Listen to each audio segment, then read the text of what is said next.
Hi, and thanks for logging on to the Daily DVAR Halacha. And here's a brand new halacha for you, and it's for Thursday, the 5th of May, 27th of Nissan. Here we go. More halachas about coffee. And here they are. One of the fascinating halachas that happens with a hot cup of coffee, or tea for that matter, is that you only make a bracha after a food, a bracha achrona, like a bori nefashos, at the end of a cup of coffee or anything that's shahakol, if you had a good amount of it in a short amount of time.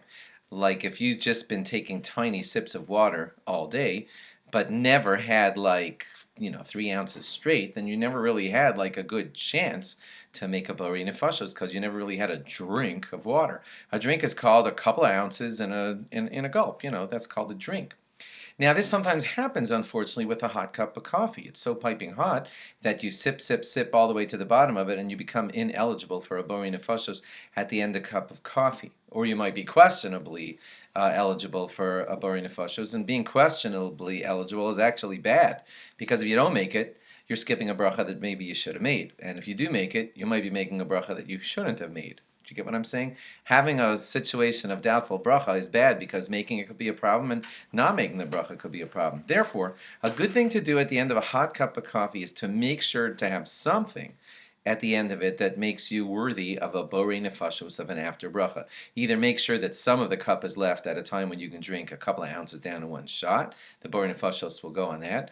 Or have a something else along with it, like a little swig of water, and make a bori nefashos on that. But try to make it that something got drunken in a short amount of time, like a couple of ounces in one gulp, and then you'll be eligible for the bori nefashos for that. Try to do that when you drink coffee so you don't end up in a questionable zone every time you have a cup of coffee. Do you make a bracha on the beautiful smell of coffee? Generally, the answer is no.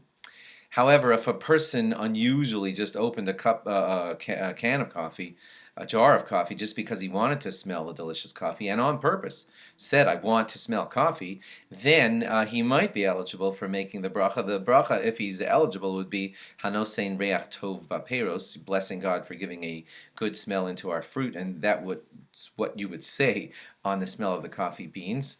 That's what the Mishnah Berurah says. Hanosen reach tov ba'peros would be the bracha. But if you're ever in this situation, check in advance with your rabbi, if you do this sometimes, to know if he suggests you make the bracha, because it's questionable. Some say yes, some say no. And again, I don't want you in a questionable bracha situation. So if you are a person who loves to smell coffee on purpose for the smell, then check with your rabbi if he feels you should or should not make the bracha of Hanosen reach tov ba'peros. Next question would be this. You know that for Kiddush and Havdalah, the best thing to do is to use grape juice or wine or something like that. But the rabbis do say that where you can't use grape juice or wine for some reason, you could use chamar medina, which kind of means the drink of the land. So most commonly, at a Shabbos lunch type of situation, some Hasidic men love to replace that grape juice or wine with liquor, and they would make a shahakol at their kiddush. Others say as long as it's a good, substantive drink of the land, then you can make a shahakol on that for your kiddush.